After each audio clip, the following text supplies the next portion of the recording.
Yang ketiga HS 50 tahun, ini yang mencetak. Dia yang mencetak uang palsu, kemudian sebagai penjual merangkap juga pemodal yang membiayai seluruhnya. Jadi otaknya ini ada di HS ini. Dia adalah pemodalnya. Dia juga yang memegang masternya. Yang menurut keterangan dia belajar dari otodidak untuk mendapatkan master tersebut. Ya. Yang keempat adalah Adil. Ini yang membantu tersangka HS itu cetak uang palsu. Dia yang mencetak dengan menggunakan alat yang sekarang sudah kita lihat. Kelebihan dari hasilnya mereka ini cukup bagus hasilnya. Saya katakan cukup bagus hasilnya. Kalau kita infrared ya, di infrared itu bahkan bisa kelihatan seperti aslinya.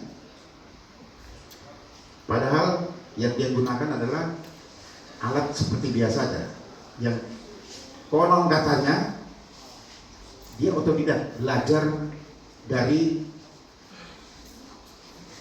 Google saja. Dia belajar dari media sosial, dari Google. Itu pengakuannya. Setiap tahun 1 bulan dia bisa mengedarkan sekitar 15.000 lembar. 15.000 lembar berarti 15.000 dikali $100, berarti 1,5 juta US dollar. Yang per 1.000-nya dia jual itu sekitar 7 juta rupiah per 1.000 lembar berarti ya, berarti 1.000 kali berapa? Kali $100, berarti $100.000 US itu dia jual 7 juta rupiah kepada orang yang membeli. Ya, modal per 1.000 menurut keterangan yang bersangkutan itu sekitar 700.000 saja, dari mulai kertas, kemudian tinta, sampai dengan hal-hal yang lain. Per 1.000 itu modalnya sekitar 300.000.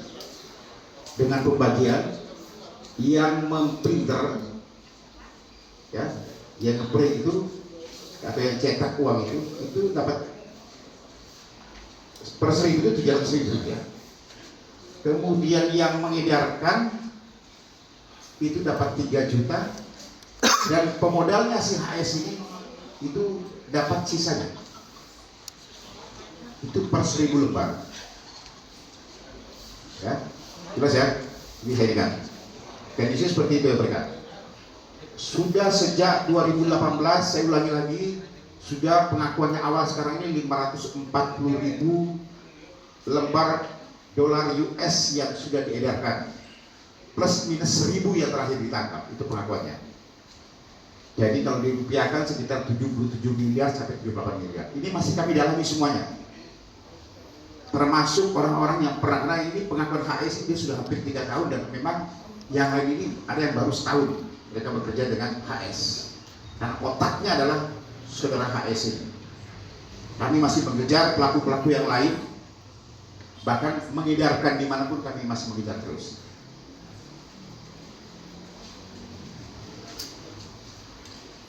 Keempat orang tersebut, yang pertama kita amankan adalah saudara SUL di daerah Bekasi. Kemudian 1 orang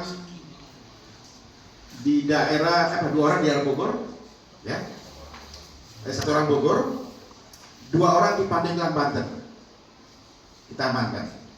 Jadi ini memang keterkaitan mereka semuanya, mulai dengan perannya masing-masing sebagai pemodalnya dan juga pemilik master yang ada, kemudian juga ada yang bagian mencetak, ya, upah tersebut, kemudian ada yang bagian menghimpun untuk mengedarkan, mencari para pembeli-pembeli, dan satu lagi yang kita amankan adalah salah satunya adalah pembelinya. Jadi saudara SUL ini adalah pembelinya.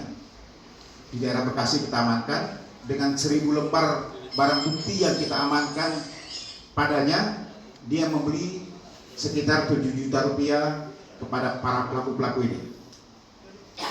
Di sini kita persangkakan di Undang-Undang Nomor 8, ya, di pasal 244.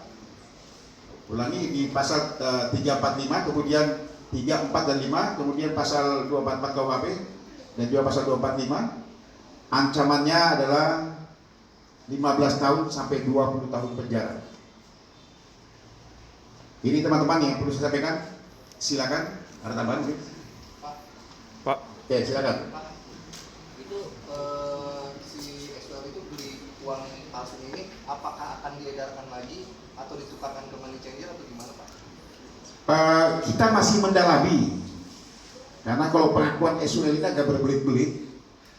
Pengakuannya adalah ini apa, uang-uang pengasihan, ya.